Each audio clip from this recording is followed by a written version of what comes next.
réveil Skyrock PLM. Les rafales de la base aérienne projetée au Levant ont intensifié leur opération contre Daesh dans le cadre de l'opération Chamal, avec 28 sorties aériennes et plus de 130 heures de vol en quelques jours. Ces missions ont englobé de nombreuses tâches aériennes comme la défense et la surveillance de l'espace aérien, le soutien aérien rapproché et la reconnaissance pour contribuer aux efforts de la coalition au Moyen-Orient.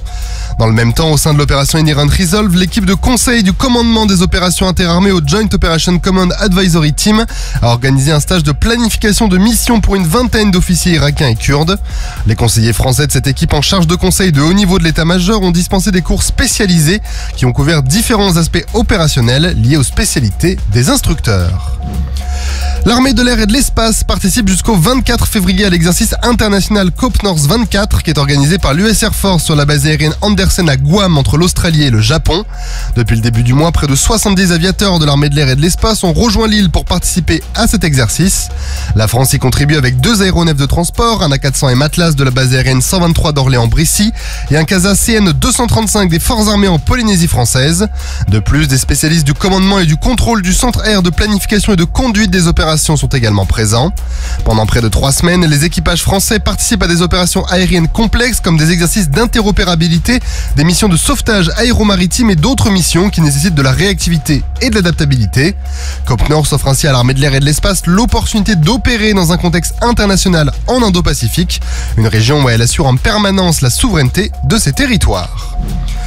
Préparation spécifique montagne pour les commandos marines. La direction du bureau entraînement des forces spéciales mer de la force maritime des fusiliers marins et commandos a orchestré une préparation spécifique montagne grand froid pour les fusiliers marins du bataillon Detroit et les commandos marines.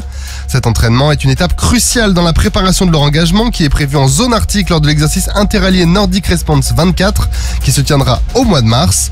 30 marins ont relevé ce défi dans le massif du Dévoluy dans les Hautes-Alpes. Ils se sont familiarisés avec les conditions rigoureuses et sauvages de la montagne. Après avoir acquis les compétences essentielles en ski, passé une nuit en haute montagne et affronté plus de 11 000 mètres de dénivelé, ils ont obtenu le brevet skieur militaire et sont désormais prêts à affronter les météos les plus extrêmes. Et un peu d'art dans les armées avec plusieurs concours au programme. La 5e édition du prix du roman de la gendarmerie nationale est lancée. N'importe quelle personne ayant écrit une œuvre de fiction dans laquelle la gendarmerie ou le rapport au métier de gendarme occupe une place importante peut participer à ce concours. Le vainqueur verra son manuscrit publié par les éditions Plomb. Ce dernier doit être envoyé en ligne à l'adresse mail suivante service.manuscrit au pluriel @édition au pluriel-plomb.com.